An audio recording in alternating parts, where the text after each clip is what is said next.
a maid accidentally became pregnant with the king's child. After hours of agonizing labor, she finally gave birth to a baby boy. When she learned it was a son, the maid burst into tears of joy because she knew the king had always dreamed of having a boy. Sure enough, Henry rushed over the moment he received the news. He didn't bother dismissing the servants who were bowing before him. He stared at the baby in his arms and whispered to himself, I have a son. Thank God. The maid beside him was just as delighted. Now, elevated by her child, she no longer had to worry about her future. The queen, however, took the news far more bitterly. Catherine, who had never produced an heir, walked barefoot into the church and devoutly prayed to God. My lady, full of grace, I pray you, I beseech you, give me a child, a son to fill my empty womb. I beg you.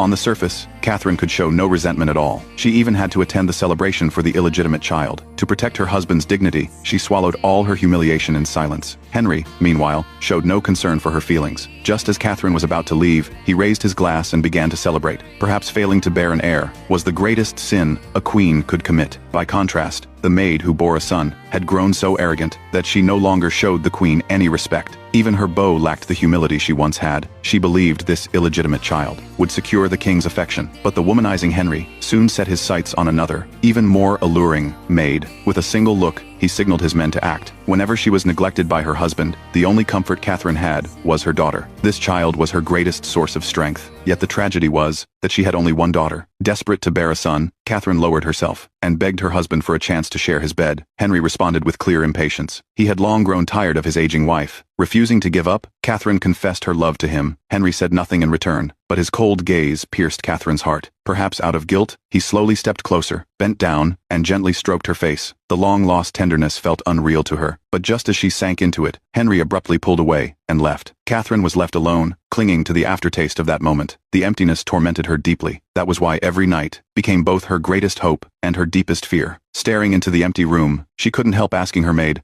Has the king sent any message or sign that he might visit me tonight? No, my lady. The pain of loving without being loved in return slowly consumed Catherine from within. The king, by contrast, remained carefree. A new group of maids had entered the palace. Officially, they were assigned to serve the queen. In reality, they were additions to the king's harem. At the very back of the line, Anne Boleyn stood out as someone who had come fully prepared.